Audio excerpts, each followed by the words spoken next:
Good evening, everybody. Oh, wait, I gotta get closer here to the mic. Yep. Good evening, everybody. My name is John Laura. I am the chair of the Millis Finance Committee. And I'd like to call tonight's meeting to order. Today is Wednesday, February 26th of 2025 at 7 o'clock. Before we get going, I'd like to go around the room here and have all the members introduce themselves if you could. Thank you. Sarah Reyes. Jody Garson. Joyce Boyardi. Kathy McGinnis. Thank you very much, and I believe we don't see him yet, but he is, Peter Underhill is going to be joining us via Zoom tonight, and we have a couple members, Pete Perubi and Mike Crone, who will not be here due to prior commitments. But before I get going, let me just go through a few housekeeping items here real quick. And Jen Zaretsky is not here, sorry, thank you. She's performing at the cultural group tonight, the performance group tonight.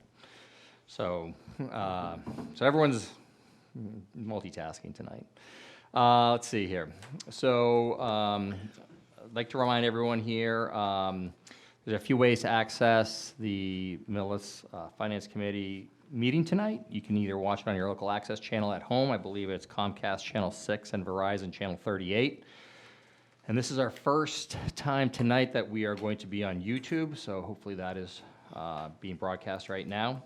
As well as you can also go to the millismedia.org on the community website for it. Or you can go old school and come here live in person, which is preferred. And last, all the material that we have here is available, and if there's any additional handouts, will be available online if people want to look at that. As a final reminder, if you are a member or a guest, to speak into the microphone, preferably 4 inches away, so we can get you on tape. That should do it. So without any further ado, why don't we start off with the agenda and get right into it with the police department. Chief? Good evening. Good evening. Let me just share my screen here. Perfect.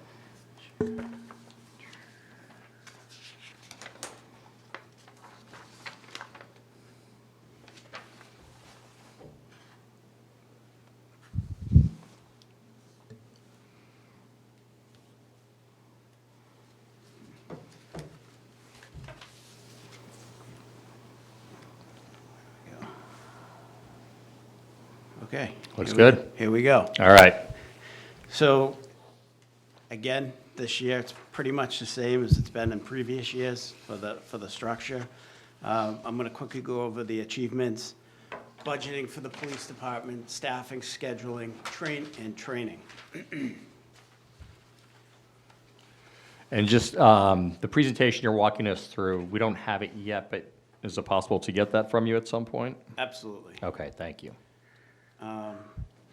This past year, this slide depicts what we've brought in for funding through grants and other outside revenue streams.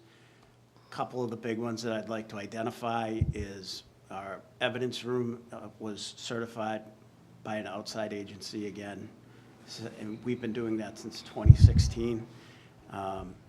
Every year, that was done, completed. We got 100 on that.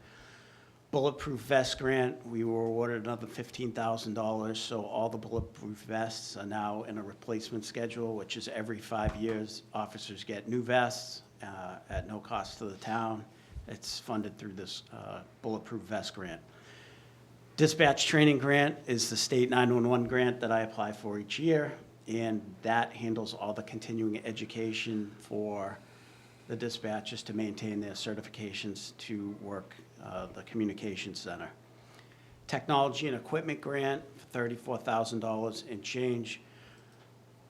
This impacts the town significantly because when we purchase police cruisers and we need a computer, which is a mobile data terminal, that's how we get the MDTs for the cruisers. They run about $7,000 a cruiser. So we have those set up on a replacement schedule as well. So we rotate them out about every 7 years. Traffic enforcement grant, that's a program got $20,000, 560 last year, and that's an initiative that handles pedestrian bike safety, speed enforcement, distracted driving, drunk driving, and they're all separate campaigns that happen throughout the year. School safe signage grant, although we have a brand-new school, Clyde Brown, we did re-sign the entire rear lot to ensure that that was safer for the children. We had different entrances marked out on the roadway, as well as install various signs on the campus. Mass Vestadog grant, almost $7,000. That helps fund Nitro, police canine officer, and the med project, $1,500 a year for the disposal of any prescription meds that are brought in by citizens to our lobby. So since 2017, roughly $737,000, $124,36 is what has been brought in. And the first real capital request happened last year, and that was for the tasers, that they needed to be replaced. But since then, we have our portable radios, all brand new, and we have several that we buy each year to have in the queue so that we can replace those, so that we're not asking for over $100,000 for portable police radios. In terms of generated revenue, it's kind of minimal on the police side. Last year was $31,000 in administrative fees for police details. That's not town jobs or town road work. That's your Eversource private contractors. So they get charged a detail admin fee, and that came to $31,000 and change. License to carries, although we issue several a week, I'm gonna say between 10 and 15 appointments a week we have, bring back just a little under $3,000. So the return to the town really isn't that significant in terms of the license to carries. Crash reports, $500, and solicitor fees, $600. That was bumped a number of years ago to $100 per solicitor permit, and we gave out 6 of those last year. Mr. Chair, Go ahead.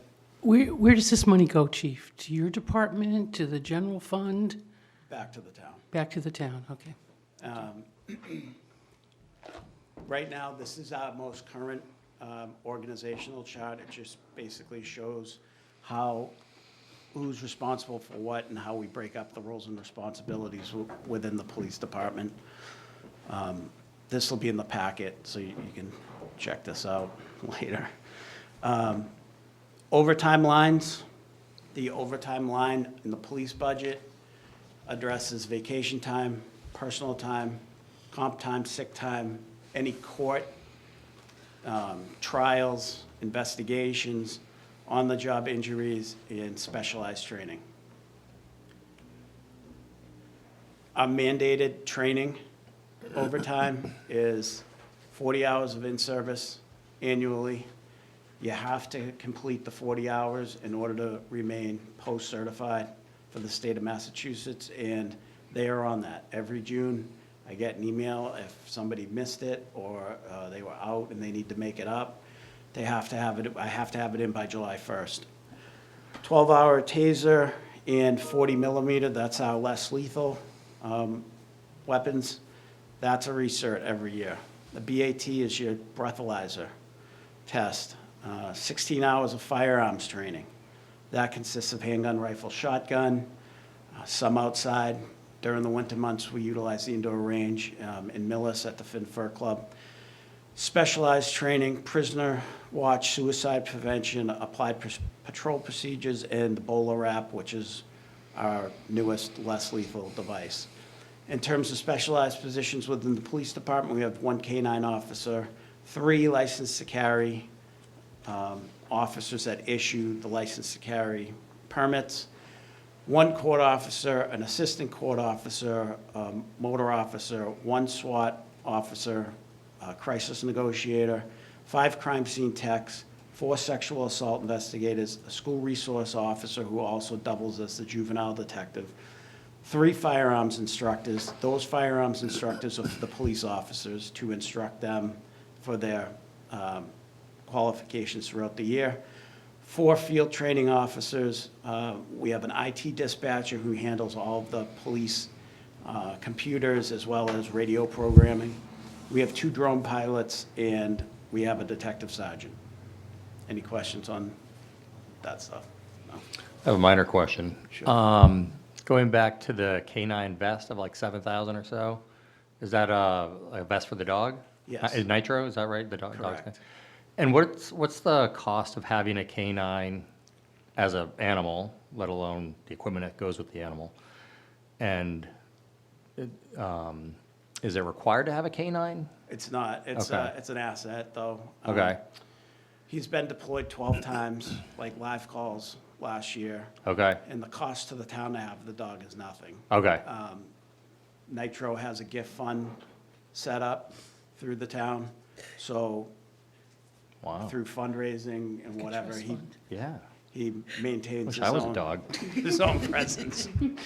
Okay, well, fantastic, thank you. Good job. How old is he? 3. Wow, He's cute, so. yeah, thank you. Marijuana impact funds request. This is the same request that it's been for the last several years.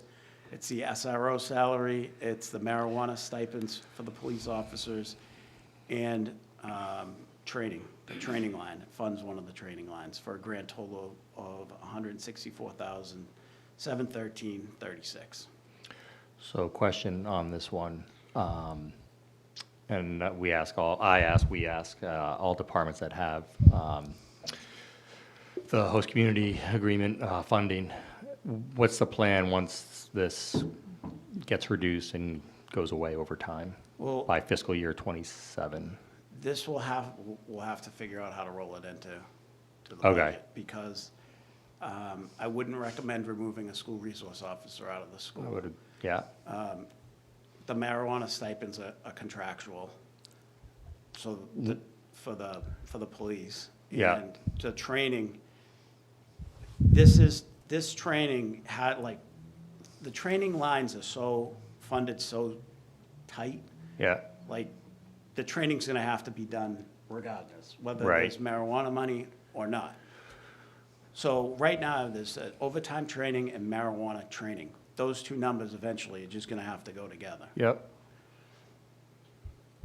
So, knowing that the funds will run out, and especially for the SRO salary, have you started discussion with school or sharing resources to keep the So- officer there? Mass Chiefs just did a study Okay. on the breakout Yeah. for funding a school resource officer. Yeah. And half the communities, I have the study, half the communities split the cost with the school, Okay, because whatever it is, 9 months a year, yep, that officer is committed to the school, not to the police department. yep. So, I mean, that's an option. Yeah, I just encouraging departments that are getting funding to start planning accordingly while you still have bandwidth. Jody, Just Go ahead. to this, if I may. Yep. Just at a high level, not only for the police and the SRO, but for all of the HCA impact requests, the town administrator and I have been in discussions around what the plan is to be able to take this bucket of resources, if you will, and either, make a determination long-term if it's something that was, in place temporarily, or if this is a long-term solution to something that we use temporary funds for. So based on that determination, we'll be able to look at all of the requests holistically, prioritize, and then make some recommendations around either if we're gonna keep these things on like the SRO, phase it in, maybe we do it at 30% this year for operations, and fund the rest of it through HCA funding. And then maybe in year 2, we do the same thing until the final year where we can roll the full thing in. but it's not gonna be a 0 to 100 type situation. That's not gonna be successful, generally speaking. But we have been discussing that, and that's really gonna be the approach. Thank you, Jody. Any other questions? Go ahead, Jody. Other Jody. Yeah, the other Jody. What do the marijuana stipends cover? Like, what is that? So in the police contract, I forget the exact language, but each officer is entitled to a marijuana impact stipend. And that's what it is, 10,800 broken up over 18 people. But does that cover training? Is that what your No. question is? It's a stipend. It would be like firearms licensing officers receive a stipend. A lot of towns negotiated that into their contracts that have had marijuana facilities open up. Due to having marijuana facilities in town. Correct. Gotcha. That makes sense. Mr. Chair? Go ahead. I'm just curious with the, when those were put in the union contract, were they put in the contract knowing that eventually the HCA's would cease? So perhaps these would cease as well, or is it in there forever? I don't believe so. Like when they were initially put in, I don't believe Right. they knew that it was going to go away. As you know, all these positions were financed through the HCA, but with the knowledge that once the money stops by FY '27, conceivably, depending on the town budget, these would cease. So I don't know if Or it all might of be- a sudden union contracts have absorbed them, or if it's negotiable. That would be something that they I would know, have to I know, I'm just negotiate. throwing it out there, because it keeps being kicked down the road, and at some point, someone's got to figure this out, and here he is to do it. Hello, Mike. Go ahead. Thank you, Mr. Chairman. Mike Kaczynski, Town Administrator. Yes, these were negotiated into the police union contracts 6 years ago. At the time, we were unsure on how things were going to roll out.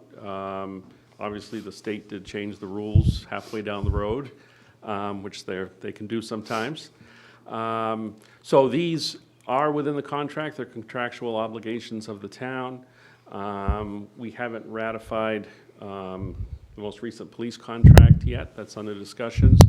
But, if those remain in the contract, then the town would have to budget those within our operational budgets going forward, as long as they're in the contract. Okay, so let me just reiterate, just to make sure I think I understand, but please guide me. So HCA funds are going to go away, but the marijuana stipends are going to remain going forward. They will as of remain now. they'll remain as long as they're in the contract. I mean, they could be negotiated out at any contract cycle.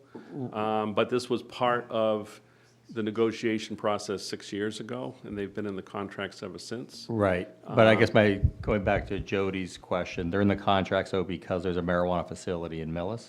That's correct. At the time, again, it was a new shift within Yeah. the community, having a retail facility, Yeah. and we weren't sure how that was going to unfold. We knew that the police officers were going to have to dedicate themselves for additional training. Right. And this was thought of sort of an incentive or, an extra stipend for them as part of those negotiations in order to become more knowledgeable on marijuana and the enforcement of possible things related to that. Right, so any town in Massachusetts that has a marijuana facility also probably has marijuana stipends in their union Yeah, I can't say that Maybe. everyone does. Maybe, But I would say correct. that a number of them do. Yeah, okay. As part of those negotiations. And it was thought that the police would be one of the primary departments affected Yeah. by the new industry. So that was part of those negotiations, again, about 6.5 years ago. Go ahead, Joyce. My apologies, I need the mic. When is the contract renegotiated? The contract is up on June 30th. We're currently in negotiations with the police union. So whatever the end result is of that negotiation, the town will be responsible for funding.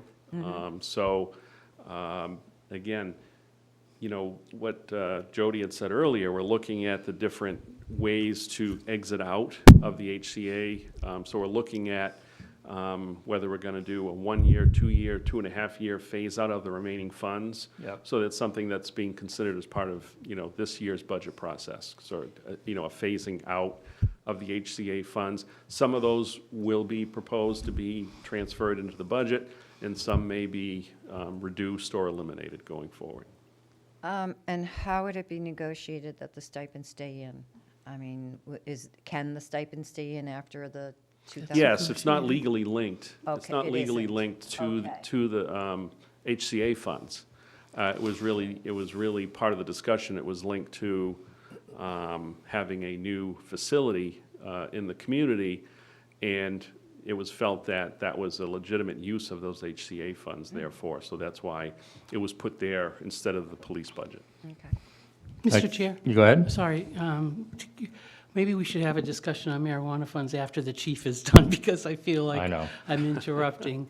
But, yeah, I'm going to hold off Okay. on the Mr. basic I- questions. Oh, go ahead, Sarah. Question. So I just wanted to double check. I'm right in saying that the SRO officer was there before the marijuana facility opened, correct? Correct. So who, I guess, my question was, where was the salary coming out of which budget before? It was primarily within the police budget Okay. before, yes. And, yeah, because, I mean, I agree with you. I think it's, you know, really important to keep the SRO. They're just, even just for safety reasons and for the kids to have somebody to go to.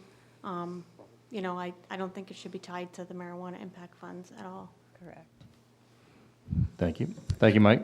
And just to comment on the school resource officer. Yeah, too. go ahead. We have one. Most departments have, most towns have more than one. Medway, for example. So I would caution to pull a police officer out of the school altogether, like down the road. Right, right. I think we understand the importance and the value that the SRO brings. It's just a question of where the funding's coming from. But keep going, thank you. You're welcome. So my supplementary budget request is I'm looking for 3 police officers. And I ask for police officers every year, right? And the call volume has skyrocketed, to be quite frank with you, for police and fire over the last several years. The last time, this is year 7 that I've asked, and I believe it's Form 3 that addresses staffing. If you look at it, nothing has changed on Form 3 for us. The median number for municipalities comparable to Millis is 21 police officers. And currently, we're at 18.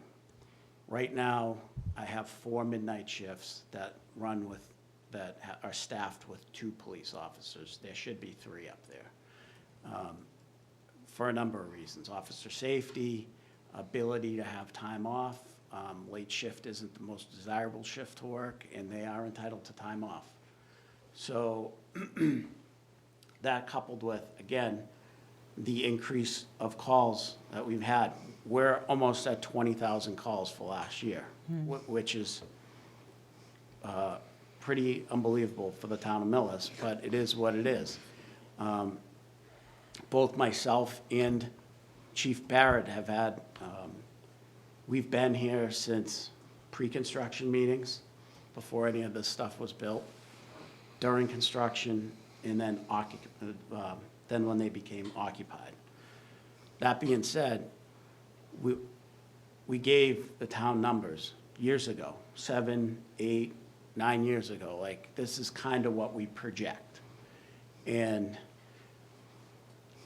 I don't think it would be, for me, I don't think it would be unreasonable in that period of time to somehow come up with a plan as all this construction's being built, to run a plan parallel to that, to grow the police and fire department to service these places.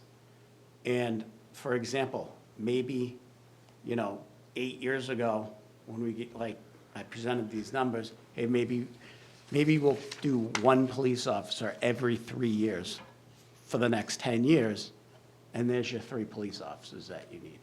So right now, it seems like a huge number, but the fact of the matter is, we have multiple calls a day. I mean, if you're home, you hear us. You see the police, you see the fire department going by. Anthology is occupied. Emerson Place, it's almost all occupied. Larch Road, half of the development's occupied. At the bottom, you'll see total. That's the total number of units, and new residents roughly is 1,235. The next line below, our energy manager, Mr. Weiss, provided estimations, should the MBTA come to town, and that gets built out. So you're looking at potentially 2,400 units and an additional 3,700 people, potentially. But forget about the MBTA, the 2 numbers above it are real numbers. That's happening now. So there's Anthology. We're there every day. Last week, the fire department was there like 8 times on the 3 to 11 shift. But for the police, we had 243 calls for service, which required 169 hours of police officers' time on scene. Just a quick question. So I know Chief Barrett will be speaking in a moment about his numbers. Are any of these numbers duplicated also? If you go to Anthology and there's a police car and a fire engine, they're both being counted under each category, police and fire, right? Right, I didn't count, I mean, he's got his own log. This Okay. is the police log. Yeah. So, Gotcha. because we don't go to all of them. Okay. If they're tied up, they're not going to a medical, but. Yeah. More often than not. Yep. We're at the medicals. Yep. So for us, we had 243 calls up there. Mm-hmm. Toll Brothers, 151 times we've been up there last year for 73 hours, tied up on scene. These require time and calls every day. Stony Brook, 372 calls for service last year, and we were down there for 129 hours, right? Like, this is not going away. Right. And now that everything is occupied, it's becoming a problem for us. We handle it, but we need to appropriately staff the respective departments to effectively service the calls for service and handle the proactive activity around town. In the pipeline, right, we have Herman Shoe, the old Herman Shoe building, that's gonna get built. 1060 Main Street, 1344 Main Street, so there's an additional 126 units, roughly 260 new residents, depending on if it's a 1 or 2 bedroom apartment. So, these are just pictures of what I just read. Yeah. So again, what's driving the need, everything that I had just broken down for you. Again, I'm not a fan of overrides. I don't want to be a part of an override. Right. But I do feel, I don't think it's unreasonable that, we couldn't get staffing, even one-offs, over the course of a 10-year period. Because now, here we are. Understood. So looking at the call volume from 2023 to 24, went up 25% roughly, 16,000 to 20,000 roughly. There's more units, there's more residents. What, you've been asking for how many years? 7 years? 8. 7 years, 7, 8 years. So what, you get a new police officer, fantastic. What's the breaking point, or what are the downside risks of not having a new police officer? Growing with the town, and then Yeah. having a police department run as it should structurally, right? Because there's so much to do.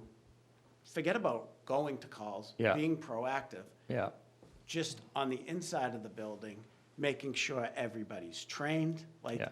this is all, you have to do this stuff. make sure the equipment's operates Yeah. great, and maintain the equipment. There's a whole host of stuff that we have to maintain on the inside, and as we're going through accreditation right now, you're almost forced to make sure you check all these boxes, and we're gonna do it this year, so. The downside to not having anybody is those 4 midnights right now. Because those, like, one of the individuals on the midnight has been employed by the Millis Police Department for 35 years. And there's days that the guy can't get the night off. Like, And he that's deserves it. unacceptable. He You know what I deserves it. mean? Like, everybody deserves time off, but we also worry about officer safety. Like, they're going all night long here. So, that's the downside, is not, it's definitely not gonna get quiet around here. It's just gonna get busier. And to your point, whenever there's a call, service, incident, whatever it may be, there's always officers going, but then there's post-incident of follow-up, paperwork, et cetera, in terms of documenting, 100%. that are taking resource hours away from training or other things that you're trying to do. Yeah, like, if they lock somebody up for OUI, then somebody's gotta do the cell checks every 15 minutes, because the cell block is the complete other side of the building, where it should be. Yep. But then there's reports attached, but then, conversely, you have an individual with Alzheimer's go missing. Yep. And then you're calling in the entire police department and fire department to try and locate an individual. And truth be told, I'm not looking at the overtime numbers when that call comes in, like, I'm hitting a button because that's somebody's family member, and they're looking for us to locate them. And the downside is, if we don't address it, or the town doesn't address it, one, I'm gonna have to keep coming back and asking you, right? And two, we wanna be able to continue to service and service at a high level to the community. Yep. Do you have a question? Yeah, I know you're asking, is it one right now that you're asking, or truly 3 officers now? Or I know that I've heard you ask, and you've heard me say, please give the guy a break, he needs an officer. Now you're in need of 3. Here's my thing, Okay, 21's the number. right. If I don't tell you that, I'm not on the record of telling you that that's the number that You we need. need, right? Yep. It's up to the town to decide, well, maybe we'll give them 1 now. That would be fine, but the number is 21. Go ahead, Jody. Here. I can choose from Mike's. So I noticed that your overtime wages for 2024 were substantially higher than what town meeting adopted in 2025. How are the actuals for 2025 looking so far? Are you going to outpace what that number was budgeted as? Probably. So, And by not having another officer, that's just going to continue to happen year over year? can I answer that? I got a Yeah. great answer. Same 4 answer as inches last for the year. microphone. No, so here's the thing, with the overtime is budgeted in a perfect world. Like, the overtime number there is if there's nobody out injured, nobody gets sick, and I'm not without people for a long period of time. I was down 3 police officers this year for part of the year. Well, 1 was out the entire year, 2 were out 6 months. So then that forces us to fill the shifts just to remain operational. So in a perfect world, if nobody went out, yeah, that number would be okay. By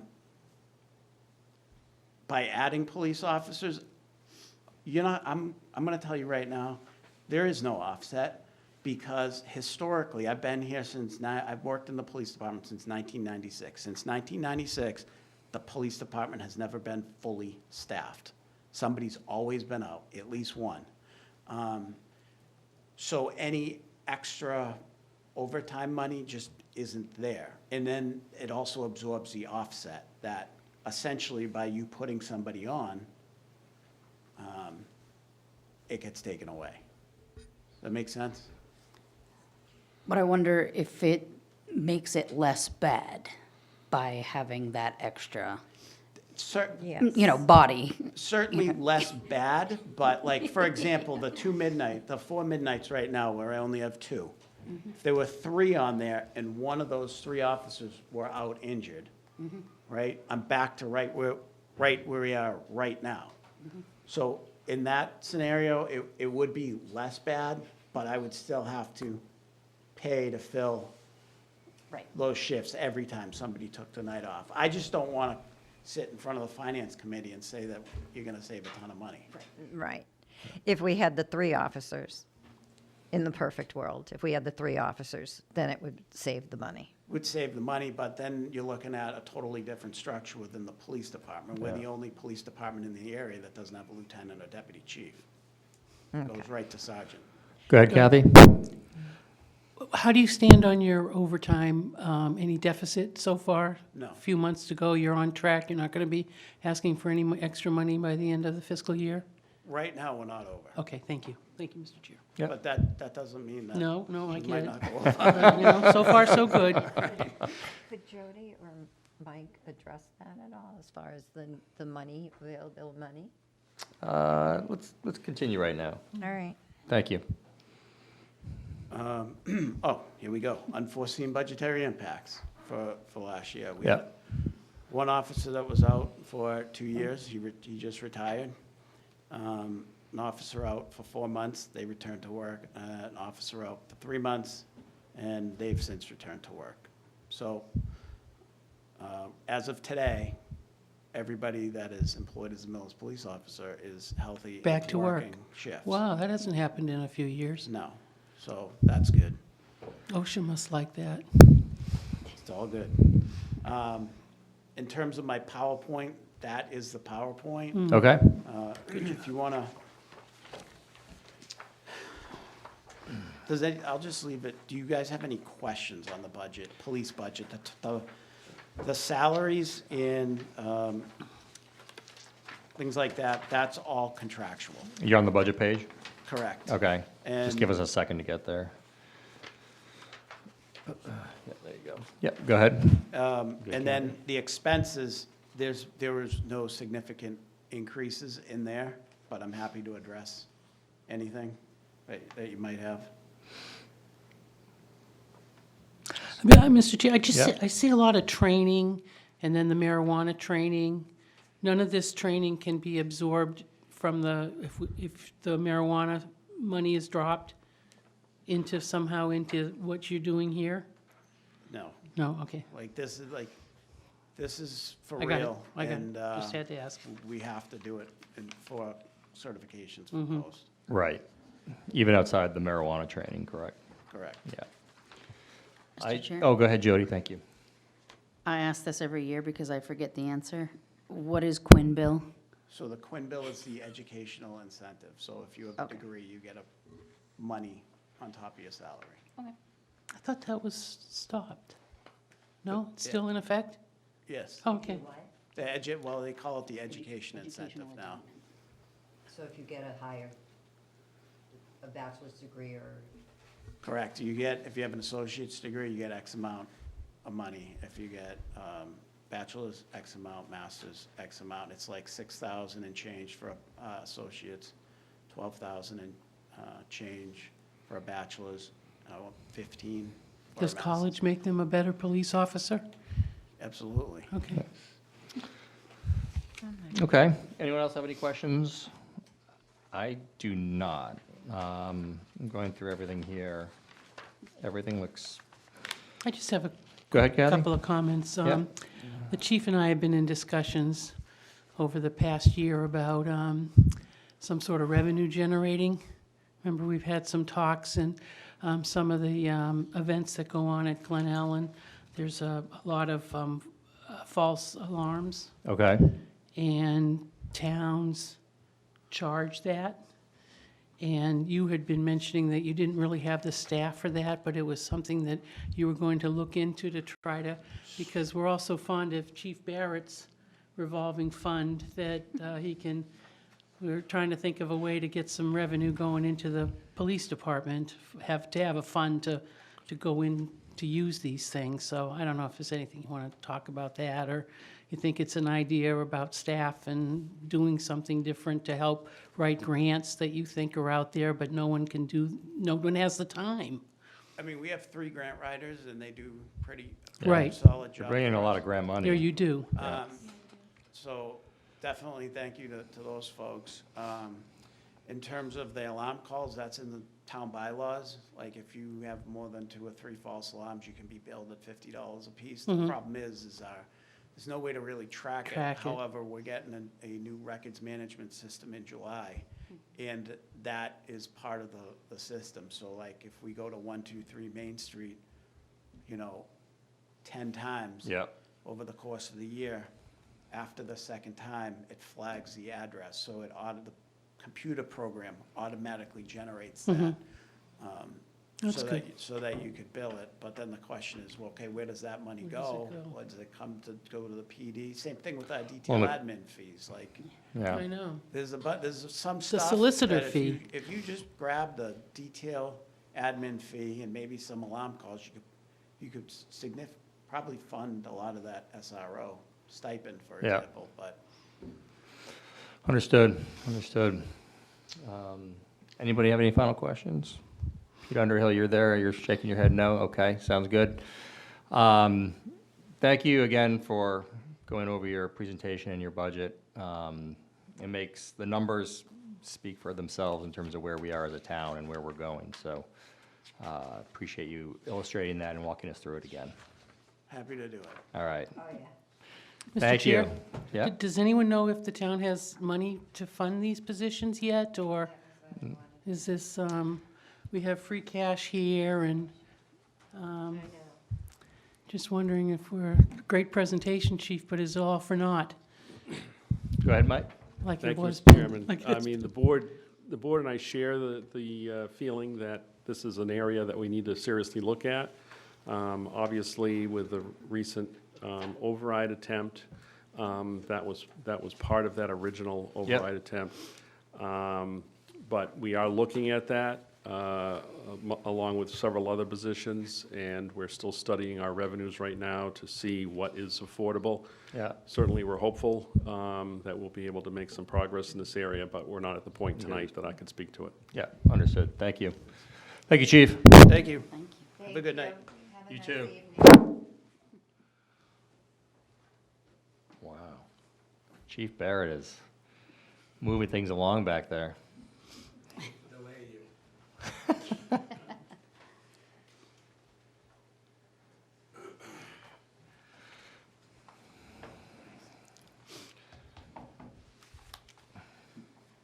Say 4 inches. Thank you. I was going to remind you, but you're already on top of it. Good evening, Chief Barrett, Fire Department, here to present our FY26 budget. I'm going to apologize right from the get-go. You're going to hear a lot of the same information. Of course. Delivered in a little different manner, but you're going to hear a lot of the same information. So again, I'm going to skip through some of the stuff that just about everybody here has heard before, what the fire department does. Our staffing, again, hasn't changed since 2018. I always love to throw this one up just because I think this is really important. Just showing, how involved in the community our department is. This is just 10 of the things that we do here in town. We have relationships with Senior Center, Rec Department, Police Department, American Red Cross, Special Olympics. So our department's really out there in the community. 2 things that we're kind of very proud of, is a couple of awards this year. Jason Otis Wilson, who does a lot of our training, was nominated for Educator of the Year through the Department of Fire Services Fire and Life Safety Educator. He came in 2nd place, and as I said before, I think he was robbed. But we'll deal with that next year. Another one we're very proud of is through the Commonwealth of Massachusetts and the SAFE Coalition, we were awarded an Excellence in Community Service. That's a picture of the guys that went that night to get presented. So, again, being recognized by the state and some of the organizations that how much we're trying to do with the community, it's a big deal to us. So we're very proud of that. I'll jump right into the thing that the chief started to hit on, and this is pretty clear. The best thing that me and the chief have going for us is we can't make these numbers up. This is hard numbers. These numbers are available to anybody to see, anybody to grab a portable radio and listen to us, or just leave your windows open. You'll hear us out there. Last year, we saw the biggest increase we've ever seen. We've always gone on average 5, 10, 15% increases. Last year, we saw an increase of over 30%. Jumping over 500 calls more than the year before. 2025 is starting off with a bang. We're seeing numbers that are really probably going to make this look small. As of today, we have done 498 calls in 2 months. That is extraordinary. And then to have 3 working structure fires in 1 month for any community is a lot. So for our community, it's huge. And again, we show the numbers, we show the areas that we're going. Again, 125 Dover Road, the Glen, Stony Brook, Willowbrook. The biggest thing that we saw this year, and the chief's dispatchers can attest to it, is the multiple calls that we're getting at the same time. It used to be you would get a call, 2 hours later, maybe another call. Well, now it's while you're on a call, you get a call. And then while you're on that call, you're getting another call. Today, two separate times we had that, where we're on our 3rd and 4th call. And again, 2 ambulances, we're calling mutual aid. So just to clarify, so while you're on a call, 65% of the time, We're getting- another call or a Yeah. 3rd call comes in. Yeah.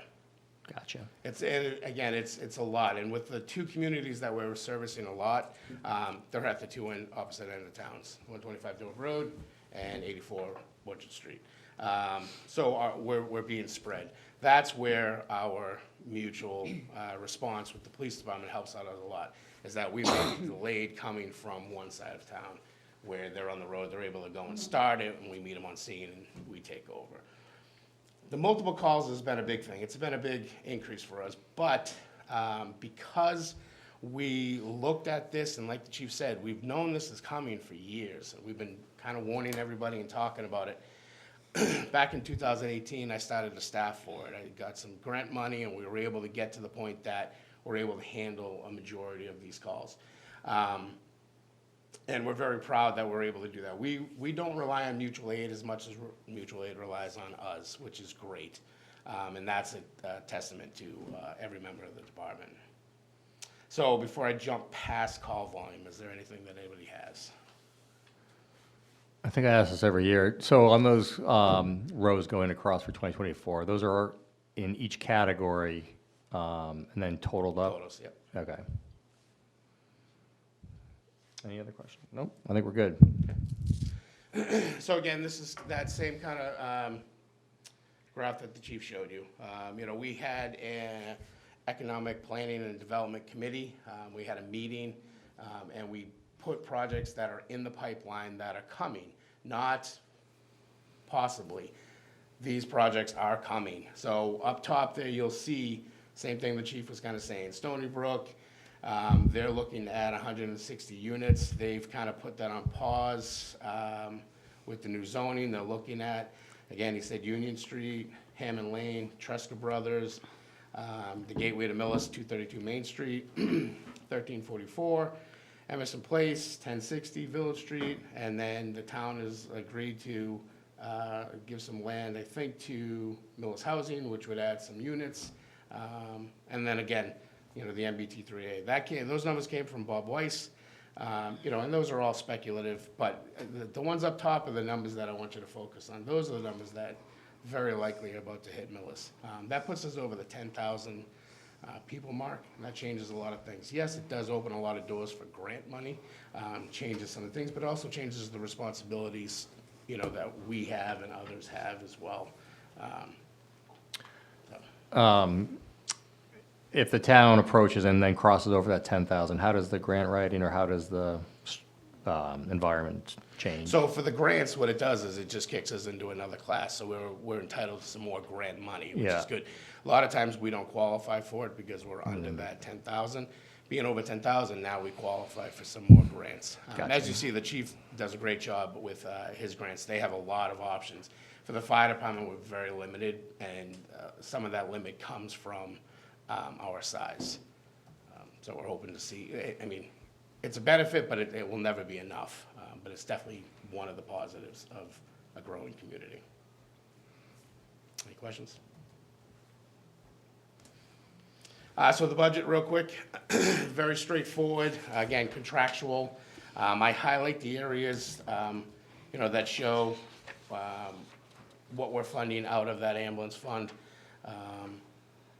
You know, we fund $882,000 of this $2.3 million budget.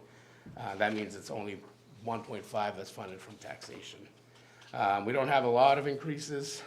We have some. Our on-call wages, I'm bumping up a little bit because we're using our on-call members so much more. That helps us control overtime a little bit. As you can see, shift coverage it's been underfunded for years. It's just the plan that's been in place. But traditionally, this is the number we're looking at. And shift coverages, vacation time, sick time, personal time, those are the numbers to cover the 16 members that are on. And then everything else is pretty much standard contractual increases. Sounds good. Yeah, A anybody? lot of numbers. Okay. The ambulance revolving account, ambulance revenue. I've been showing you this for a couple of years, just how it kind of works, and to remind everybody how it goes is that we fill up a bucket, and we take a bunch of it out to pay for the staff, and then we start the process all over again. The big thing that I like to highlight is that over the last 5 years, I've been able to increase ambulance revenue 92%. That's with our manning, the way we staff, and also having that second ambulance. You can see the numbers right there. It's jumped quite a bit. It does go hand in hand with call volume as well. The big thing everybody looks at is where's the money come from? It's coming from the insurance companies. You know, our billing agency bills insurance companies, we get that back. We get certain rates from Medicare, certain rates from Mass Health. Certain insurance companies pay different rates. If somebody can't pay, there's a process for them to appeal it to the town. You know, but usually 95% of the time, because it's a 911 call, insurance companies cover it. This is going to come out probably the wrong way, but I'll ask it anyway. Based on the projects and based on the older community and the number of ambulance calls, it's beneficial for the ambulance fund? It is. Or is that too far It is. to? Again, the thing is that the ambulance is generating money. So the Yeah. more we go out, the more we generate. That was a big push that I had back in 2017 when we said, Yeah. we're giving a lot away to mutual aid. They come in, they take a patient, they take the revenue. Where we're able to staff it and to have that second ambulance, all that revenue stays here in Millis. Gotcha. Now, I know a big thing with some members is, you know, you're going mutual aid a lot. Yeah. We do. But every time we go mutual aid, again, as long as we transport, it's our billables. We're able to get that back in. Just a quick side note, Chief Barrett sent over the 2016 study of projected numbers of what call volume would be looking like, and Deidre is going to pass that out to everybody. Yeah, so that was a study. Mrs. McGinnis was on the select board, and we had a good discussion with them about it, because at the time, they stated we would see about 3 calls a week. Right. To which I disputed, because they're same facilities in other towns. Right. And they were willing to go up to about 10 calls a week. As the chief said, there's days we're doing 10 calls a day. Day. It's unbelievable. It's crazy. Yep, I get you. I get you. I have to tell them, ahead. their ambulance fund was remarkable. Whoever thought that up, because I never thought that it could fund 2, 3 staff. And it's. It's sad that you need more staffing 9. ambulances. But, yeah. And you sold the town on getting 2 ambulances. That's right. And it Right. was, oh, we're just gonna have one sitting there and out, collecting rust and everything, but they're out all day long. And that's the thing, is that was our biggest concern, is again, we want Millis to grow. This isn't, me and the chief aren't like, hey, let's stop. We want Millis to grow. We want this community to be better. Sure. We just want to make sure we're able to provide the service. Question that you asked the chief that I started to kind of twist in my seat back there is, what's the breaking point? Well, there isn't one. We don't have a choice. Yeah. It doesn't get to a level where we go, you know what, Chris, let's go home. Let's just take the night off. It doesn't happen. So we have to always, no matter what the emergency is, figure out how we're gonna get it done. Thankfully, both police and fire have great mutual aid agreements. Yeah. Thankfully, we Yes. work so well together, so Yeah. that when that breaking point comes, we're there to do it. Yeah, and I, not to go off on a tangent, but I mean, if firefighters are constantly being pulled because there's not enough, or police too, that just creates wear and tear on a person over time. That's my point. Yeah. Yeah. And that's where we're getting, is that, Yeah. we're really starting to see the wear and tear. When it's 15, 16 calls on a 24-hour shift, it's like, when do you get to stop for Sure, a second? sure. That's, for our call members who have responsibilities to cover at night, it used to be, I'd come out once or twice a night. Yeah. Now it's 4 to 6 times a night, Yeah. and they're like, I have to work tomorrow. Yeah, You yeah. know, so that is, and so it's tough on them. That's why we're seeing, we've lost some call members because the requirements are pretty stringent. Yep. We need them to be able to help out. So it's a lot. We're Yep. looking at other alternatives, try to utilize them a little bit differently, have some cost savings, but also still provide the service at a high level. Yep, thank you. Oh, go ahead, Jody. So this is kind of technical, but when you get a call at one of these facilities that has elderly folks there, I know that oftentimes there's calls more for assessment than there are for transport. So how does that billing work for your department? It's a great question. So one of the things that we set in place was a lift assist policy.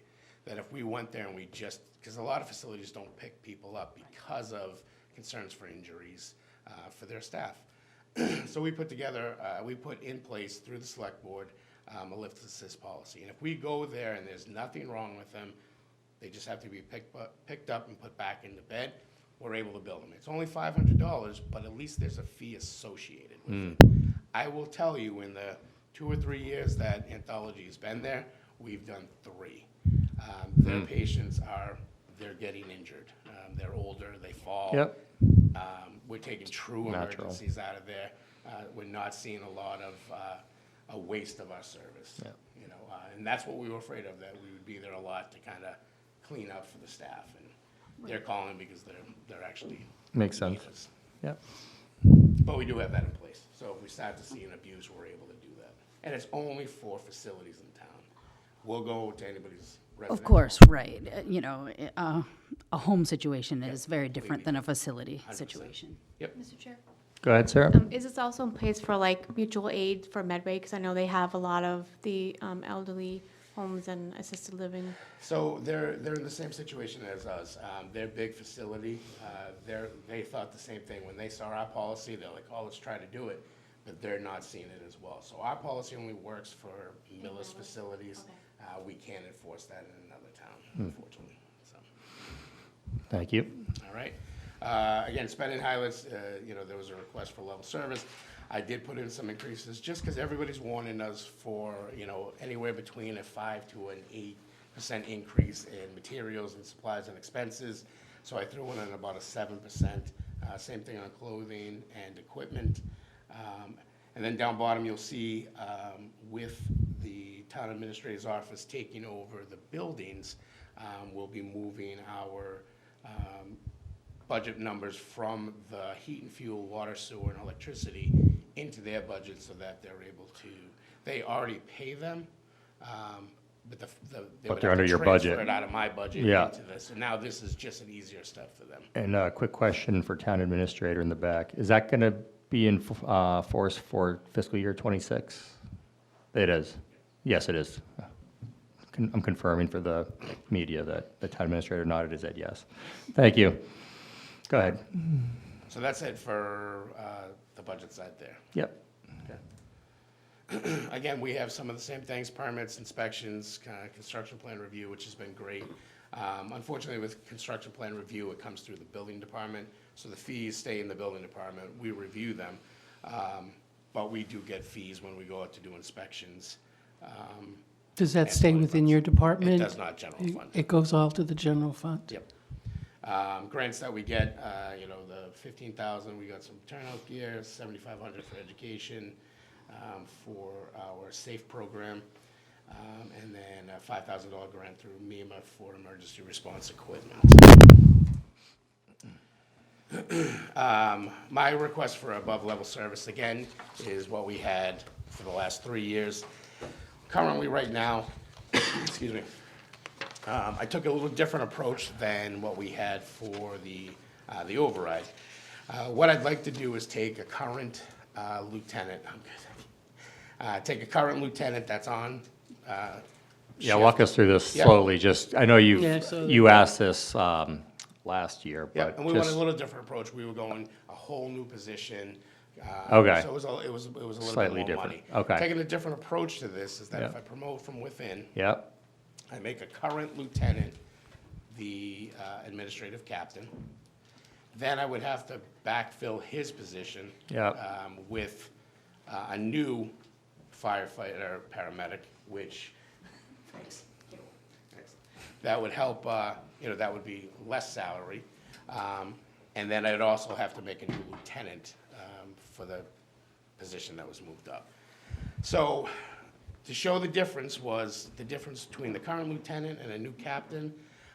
The difference is about $650. yep, To add a new firefighter, paramedic, out of school, off of our call department is 70,000. And then to promote a current firefighter to lieutenant, that bump is about $4,400. So in total, we can do it for about $75,000, but that's not including benefits, insurance, and all that stuff. That's straight salary, That's straight salary. yep, yep, So the big thing for this is, again, we show the towns around us that have it. But our current EMS coordinator, he's doing it while he's on shift. And as I just stated, it's very tough for them to get anything done other than handle calls. And with the increase in medicals and the requirements from the state, he's being pulled in a lot of different directions. So he would be able to do that more while in the administrative role, also help with some personnel management. The other big thing is the fire prevention and code compliance. That means he would be able to handle the inspections. Again, currently our on-duty staff, while on shift, will go do those inspections. In 2024, we missed hundreds because they were on calls. So that's tough to do to a contractor that has scheduled time for you to come and do an inspection, and then you can't be there. yeah, Just ask your husband. So this would help with that, as well as be a single point of contact for the contractors to talk to somebody about code compliance. Again, trying to catch me or trying to catch the shift, it's been tough for them. This would make that on-duty captain the single point.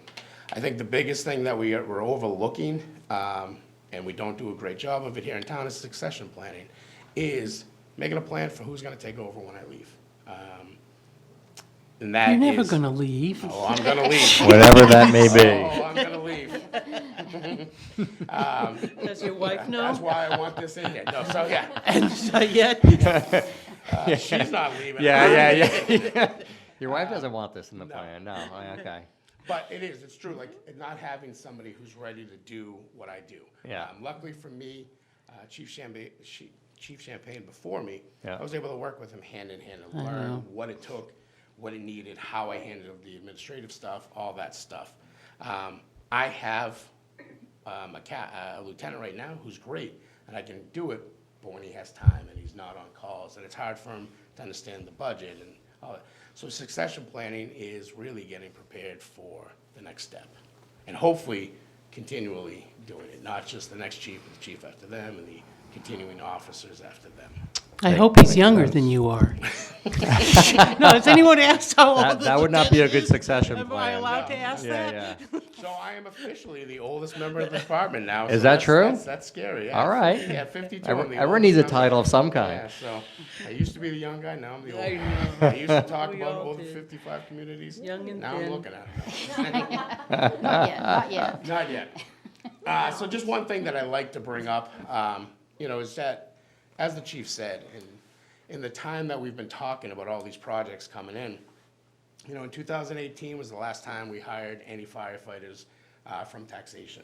2019, I was able to hire some with a grant and then supplement them with ambulance revenue. Since that time, we've put a lot of these projects into place that are weighing on that staff. But in that same time, not a lot of that money has come to public safety. We haven't seen big increases in budgets. I haven't seen a lot of staff. The staff has been from ambulance revenue. So I just want to put that out there, is that doing my due diligence, we're doing the best we can to try to supplement it, but at some point, there's not going to be enough of that ambulance revenue, because there will be hirings that have to happen in the next 3 to 5 years. So just for the record and understanding of everybody, because you want to hire someone outside of the ambulance, you can't use the ambulance fund 100%? No, we can You could. definitely use it, yep. Okay, Yep, the thing is that it's not, the ambulance fund isn't something that I can just say, I'm gonna hire whoever I want. Right. I come to you, I present to you, I present to the select board. Right. If the decision is to use the money from the ambulance revenue, you guys approve it. Yeah. Town approves it, that's what we do. yeah, Believe me, if I had $1.2 million to do with it as I please, I'd have more staffing, I'd have different things. Yep. No. But we have also made the plan to try to make sure that there's money there to help us replace the next ambulance.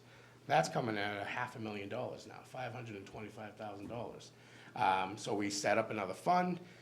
We're trying to Right. make it so we can pull some money from there. But if we keep adding staff to it, I start to get worried that You won't be start able to to go fund that, that. all right, now we're worried about, do we have enough ambulance revenue? And who knows to what cover that insurance staff? companies might do down the road. Exactly. And again, will call volume just disappear? Probably not. But if it was to slow down a lot. But it's variable. Or we couldn't collect, it could be a problem. Yeah. It's one of the reasons there's a discussion with the finance director about moving this into the general fund, because this kind of account's not supposed to be so big. It's not supposed to be over $1 million. right. I know. So that's something we're talking about. Okay. It's nothing that's happening right away, but we're definitely talking about what's the best move for that ambulance revenue fund. Okay. Gotcha. I got a quick question, just, you mentioned funding a new ambulance. I don't know if it's on a slide, but what's the timetable of that? So because of the way we're working with our ambulances, our goal is to try to rotate them in 10 years. Yeah. I've been able to push that out to about 14. The problem is now the ambulances are still 2 to 3 years out. We're up for replacement in 27. I Yep. would need to order it next year Yep. to get it in time. With the way we're operating, I could probably push that to the 27 to order and wait 2 years, but then we're getting really close. That ambulance, 2017 is at 110,000 miles already, and the one that we just bought is already at 70,000. Yeah. It's just, we're You're going. busy. Well, the other problem is that we've lost some of the hospitals. Hospitals. No, it hurts us. Yeah. Oh, yeah. Framingham is so busy, now we're traveling a lot to Newton Wellesley, and we're going to the city a lot. Wow. So what used to be close, easy hospitals, Leonard Morris, all Yeah. that. 10 miles we're all away is now gone. 20 miles Now we're away, going one 20. way. Yep. Yeah. So that's not helping us at all, Yep. so. You go into Needham? We go to Newton. Yeah. Yep, so that's another. Okay. The capital replacement. So unfortunately, one of our brush trucks, Brush 2, which is the most utilized brush truck, during a preventative maintenance inspection and our state inspection, we saw they found a lot of rot and repairs that they were like, you can't put that tank on that truck anymore. You can't use it as a brush truck.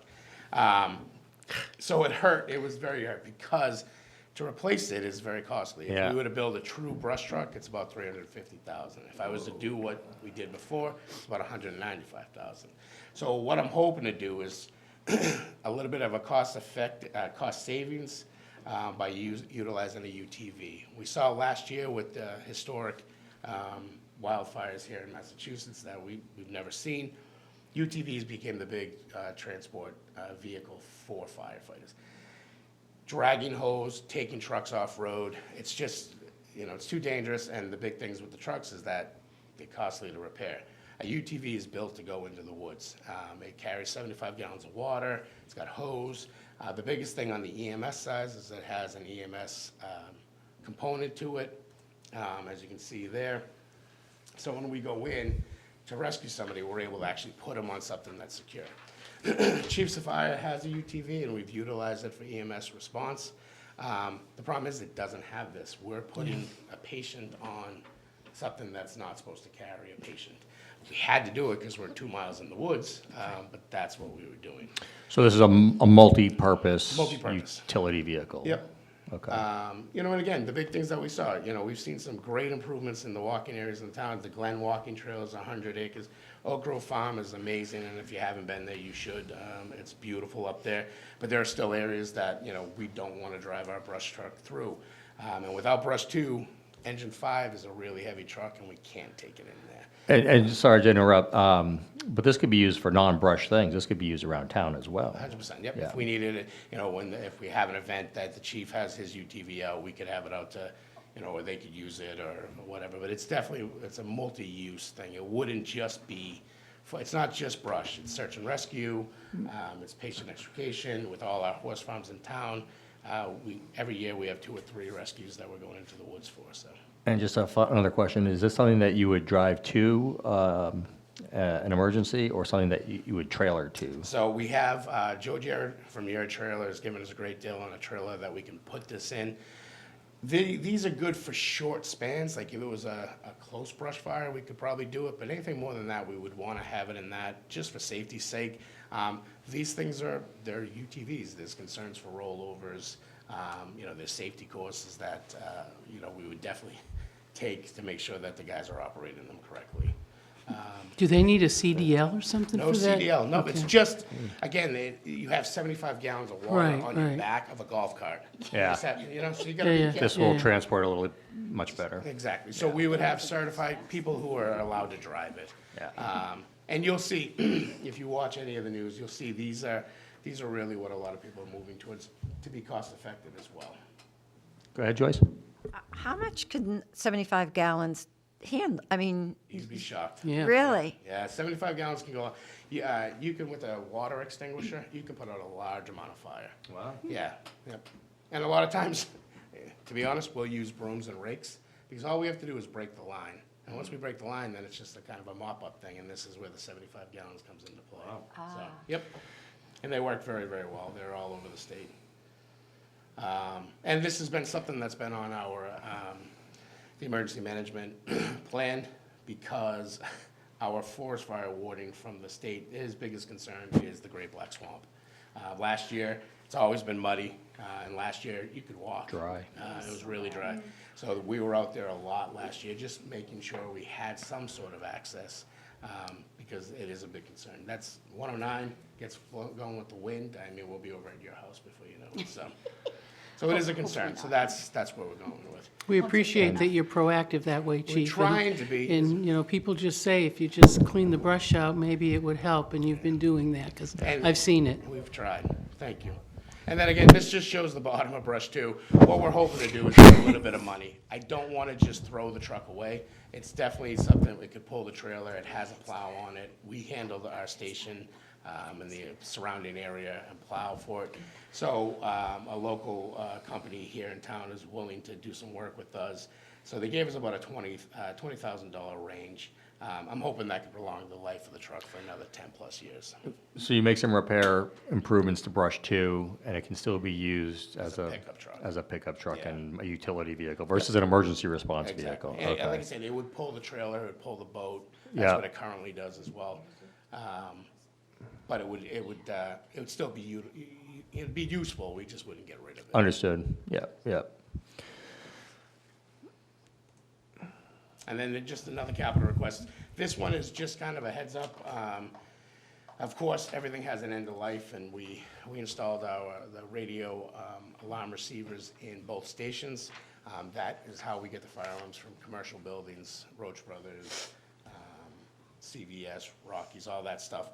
There's 22 buildings that we have monitored. So we were notified this year, and it will be in your package, you'll see it from the company that said, over the next 2 years, they won't support it, they won't have parts for it, get a plan on replacing it. So this is $75,000, replaces the 2 systems, one in the fire department, one in the police department. Yep.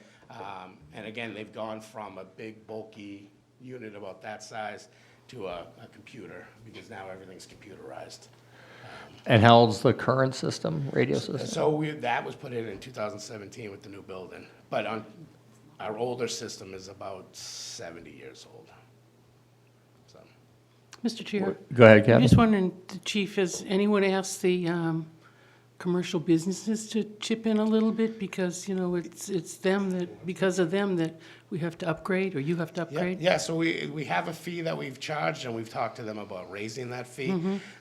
Because before, we had to maintain the lines, now we just have to keep the upkeep with this. So when this came out, that was one of the things we did, is we started to, talk to some of the local businesses about increasing that fee to help us kind of cover some of this cost, so. we're Good, still- thank you. Out of 22 of them, we're still in negotiations, so, but we're trying. Yep. Good question, yep.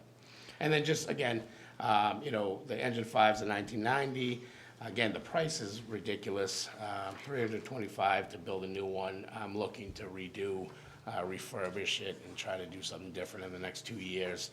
And then A2, the cost is about $500,000. Again, looking at some refurbishment options. I was explaining to John, they have a thing where they take the box, that's the ambulance, off of the truck that has all the miles on it, put it back onto a brand-new chassis, and then upgrade it. If the number comes in that it's much less, almost half, then that's something we would entertain. If it's something that's really close to this number, then it's probably not worthwhile. But it's definitely something we're looking at. So we're in the early discussions with our ambulance replacement company. I remember there was, Mr. Chair. Yep. For history, Chief, there was one that you couldn't do because all of a sudden the state, or somebody came out with a new way to slide off everybody, so it was obsolete. So maybe this time it'll be all Well, we're right. hoping, they haven't Yeah. changed, it's called triple K rating. They Right. haven't changed it in a couple of years, so hopefully we'll be. Let's buy we'll be one good. now. So, we'll see. That's all I have.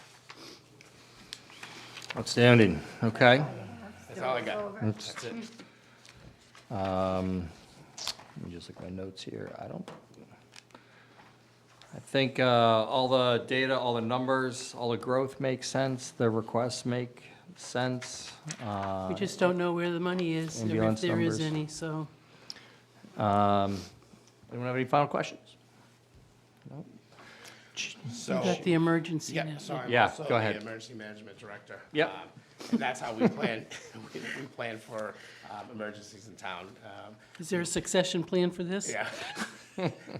The next guy will have to take it on as well. Don't tell them. Yeah, we don't tell them ahead of time. But what we've done is we've worked with MAPC on building a hazard mitigation plan. We worked with Bob Weiss, to plan for concerns for weather, flooding, wildfires, all those kind of things.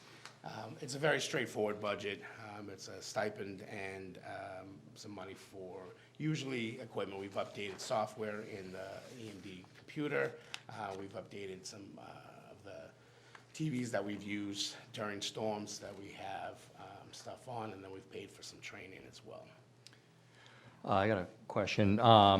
With current fundings being frozen on the federal level, is that going to impact this at all? So it is a big concern. I met with MEMA the other day. They are not concerned at this time, but it is something that we have to pay attention to. MEMA and FEMA are the main driving sources for most of the firefighter funding.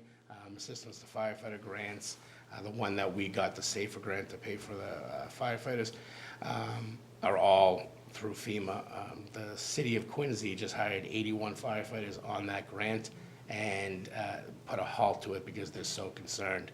So they're holding those positions. Those people have been hired and can't work because they're not sure about funding. So it is a concern, but we're staying on top of it with our local MEMA executives.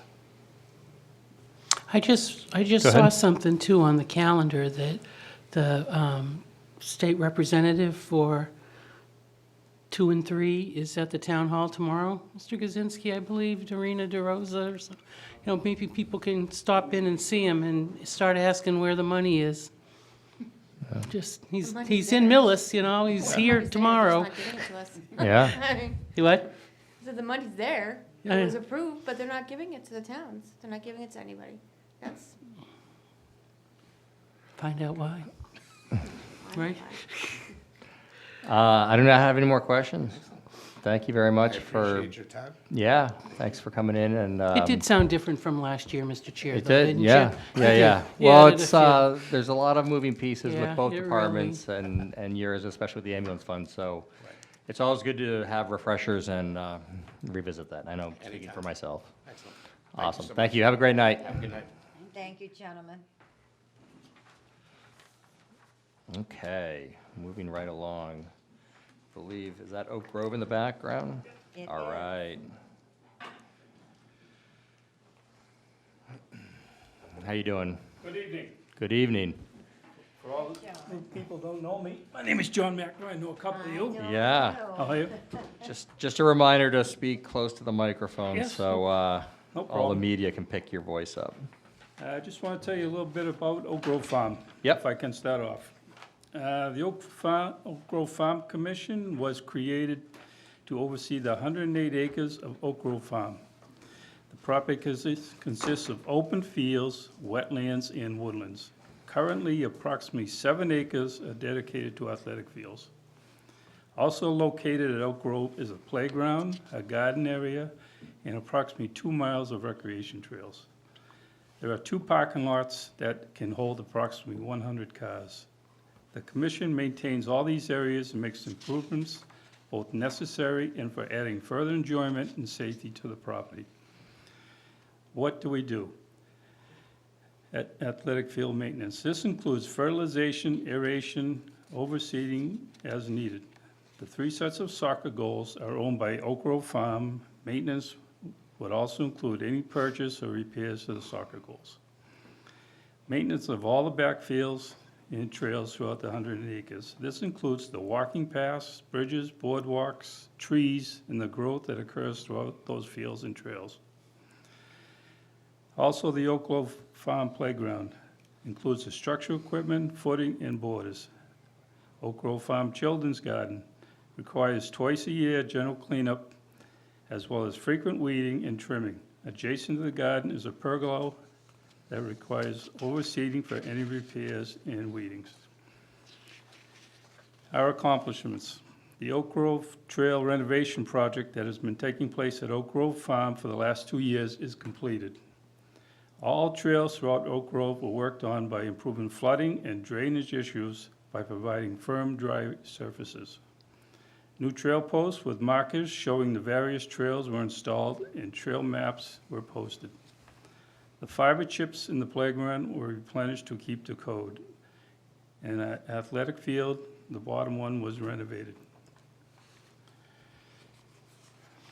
This field areas of Oak Grove Farm were cleared and cleaned by Oak Grove Farm members in the large field on Ridge Street, in the middle field, and the farmhouse field. Our department goals for this year remain the same to maintain all the areas just described. Special focus will be on the athletic fields due to last year's drought. I don't know if I'm talking too fast, but does Nope. anybody have any questions so No. far? You're good, you're good. It's a Okay. nice, this is a nice review.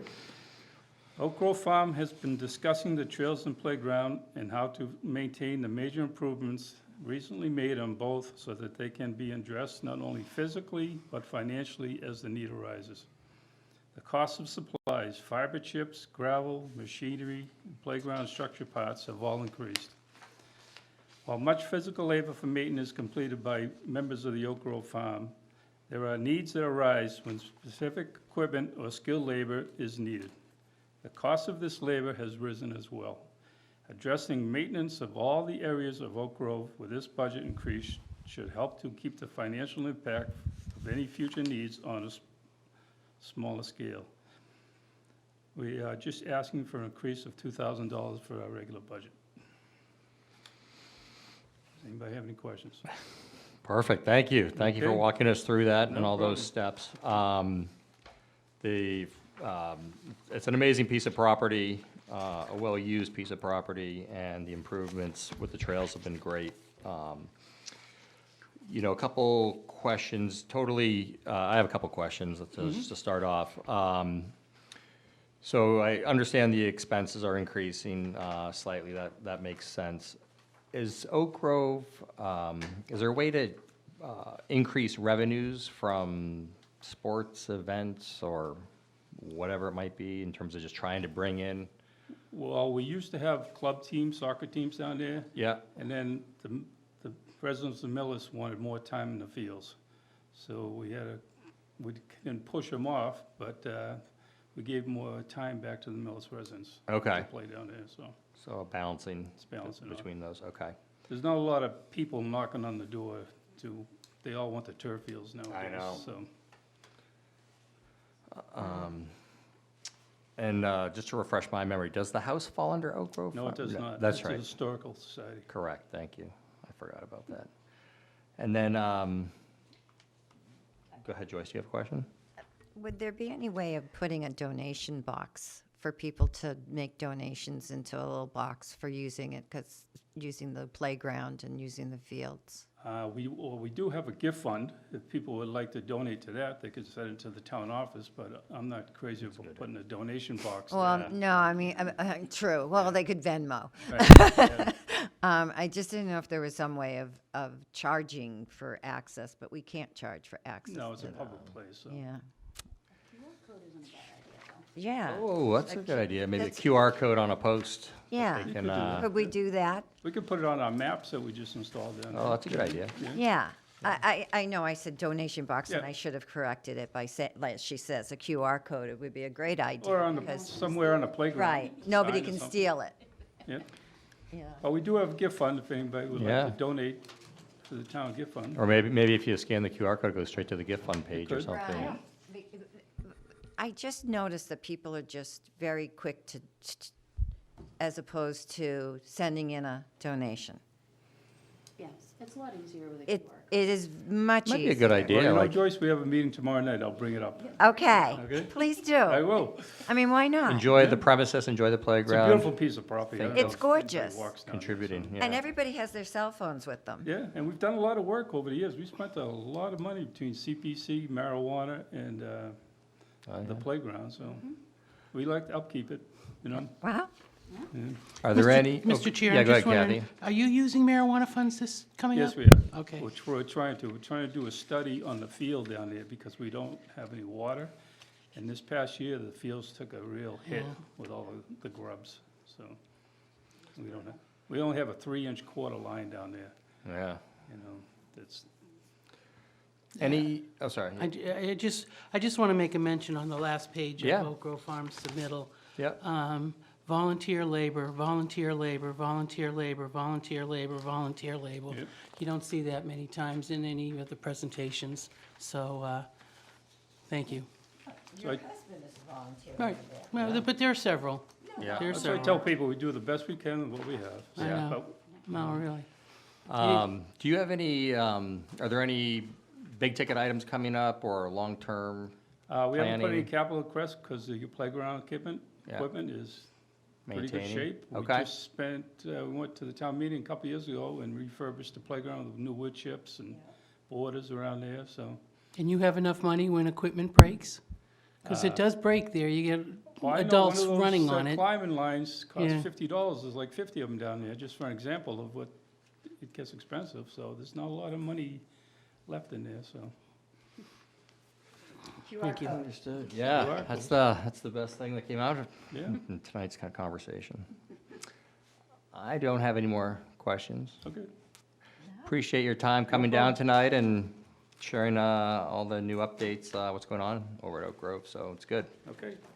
Thank you very much. Have a great You night. too. Say hi to everybody. Yeah, thanks. All right. You leaving? No, my chair just, I have the bad Yeah, chair. Okay. Moving on to non-presentation. So let's approve some minutes. I don't think we can do, or yeah, we can do, we do 19th. Do we have enough people? I was not here, but 1, 2, yeah, you guys can vote on the 19th, actually.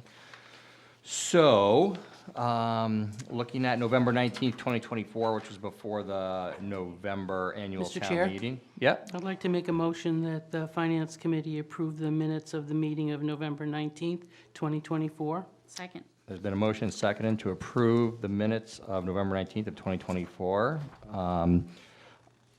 Everyone, let's just do a roll call here, starting off to my left, Sarah. Aye. Aye. Aye. Abstain, because I was not there. Aye. Pete Underhill? Thank you. And going to our last set of minutes on February 12th of 2025. Do we have enough? Yeah. I am abstaining because I wasn't here. Oh, that's the one we're going to have to push. So Deirdre, we're going to have to push off the February 12th one because not enough voting members are here. Mr. Chair? Yes. I'd just like to add a comment on the minutes about Mr. Berube asking about a tri-board meeting, Yes. and that I think it should be in there, and I think I had mentioned that I would like it to be televised and preserved, because they haven't been. So I think you agreed that it would be, and I'd like to see that in the minutes when we vote on it Yep. in the future. Yep, we did talk about that. Deirdre and I will touch base and make sure that Okay. those get updated. That's a good point. Okay, so we'll wait on that one then. Liaison updates. Council on Aging. Joyce, do you have anything to report? Let's see, we just had yes, a very important meeting with the Friends, their annual meeting they had this week, the Friends of the Council.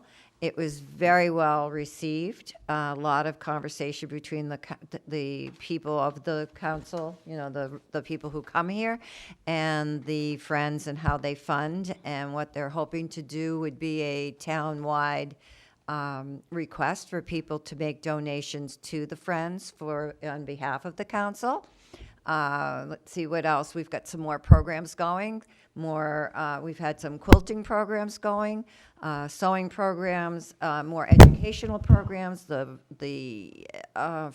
The amount of people coming in has increased, and we have just donated, the Bear Group has just donated 26 bears to the Clyde Brown, one for each of their classrooms, for the Read Across America, which is on Monday, where people come and they volunteer their time and read to the students. It's a wonderful thing that happens every year, and this year we felt it was important to give the kids the bears. And that's all I got on that. Perfect. I do not have any capital planning updates. We meet tomorrow, and actually, we're meeting next Tuesday instead of Thursday, so I will have more updates at our next FinCom meeting on that. Mr. Chair, I was just Yep. wondering about capital planning. Is there any, the seminar in November, I was looking at our notes, and is there any way to, I just lost track of what I was talking about. I'll think of it. Okay. Sorry, that happens to be. That's all right. It's all good. It's all good. On another piece of news, I reached out to Bob Mulaney, the superintendent of the schools, and asked him to send out a distribution for finance committee members, new finance committee members. I don't know if people have did see that. seen that. He's just sent it out. Yeah, 2 days ago. Did everyone see that? I can read it real quick. I didn't Okay, see so, because I don't know who's on the distribution list. I think it's students, so it might not, Gotcha. everybody might not have received it. So anyway, it says, "Good afternoon. The Millis Finance Committee is looking for new members. Joining the Millis Finance Committee is a great way for residents to get involved and to play an active role in shaping the town's financial future. Millis Finance Committee consists of 9 members, each serving a 3-year term, and are appointed by the town moderator. The committee works closely with the Select Board, School Committee, town administrators, and other department heads. We will be looking for new members to get involved this year. If you wish to learn more about the Finance Committee, please visit the town website, or you can contact the chair, John Lohr." So just a little FYI that putting feelers out as people come up on their terms and looking for new members. So I thought I'd mention that to everybody. The capital planning. Yeah, Remember they back to were capital saying, planning. thinking about staff down the road? Like all of a sudden, the police chief was saying, well, if I get one now, and where's the resource officer going to come from? And the meeting that I was at was try to also forecast staffing needs rather than all of a sudden it's coming, 279,000 he wants. That, could that be better, you know, this year some, if we ever find out how much money the town has, and next year, and also include the costs, the insurance costs that just went up. Yeah, the full I think, cost, total compensation. Mr. Kaczynski said it went up 10%. The health, the Yeah, health health is insurance, always going. from 25,000 to over 30,000, the full amount. So people forgetting about those added costs when you're hiring someone. Yeah, salary plus benefits, total compensation. Yeah, I can bring it up. I don't know if that would fall under capital planning, but it would Yeah, definitely yeah. fall under town administration. So I can make a note They of talked that. about also personnel committee, this town has one. Perhaps that should be involved also on succession planning. Yeah, I think all those are important, I think, in Right. terms of just job satisfaction and training and educating along one's career path. Good Mr. point. Chair? Go ahead, Jody. Yeah, that's a great point, and, you know, I remember way back when we had no capital plan, and we started talking about, you know, we need to know what's coming down the road. We can't be making decisions in a silo. And the same thing is for staffing. Yeah. That, Great point. you know, we really need a comprehensive staffing plan for each department in town. You know, if they're saying, you know, like, just say the clerk's office, say, you know, we have all these extra new residents, and to keep up with all of the paperwork, we're gonna need another half person in the next 5 years, or what have you. We don't have a comprehensive plan that's been, there may be one out there, but it hasn't been communicated to us as a finance committee or to the residents in a way that any of us could easily access, so. And Mr. Chair, a way to pay for it. Well, yeah. I mean, we don't do that with That's capital. always the Capital financial planning more puzzle. like a wish list, right? But- Or you know, a needs list. Yeah, bringing up capital planning made me think of something, actually. One thing capital planning committee is entertaining is working with ClearGov. They have software that does capital planning projections and data of keeping track of things. And as you may know, there was no capital planning a few years ago, 8, 9 years ago, maybe, somewhere in that range. I don't I know. lose track Before of Jonathan Berry took I know, over. it goes by, you know. It does. 3 years is 7. And a lot of that has been Excel spreadsheets and, you know, very advanced spreadsheets, keeping track of everything, which has been worked out fine to this point. But we just had a demo shown on our last meeting of, you know, you put in an ambulance, a fire truck, whatever the case may be, and you can start running different reports and keeping track of things. So, you know, as bodies change over time and different committees are here, it was exciting. So it was demonstrated to us. I don't, we haven't, to my knowledge, we haven't made any decisions or Right, anything right. yet. But, so, I think that's it. QR codes. Anyone want to make a motion to adjourn? So Yeah. I motion that we adjourn. All right. Motion and seconded to adjourn. All in favor, please say aye. Aye. Aye. Thank you, Pete.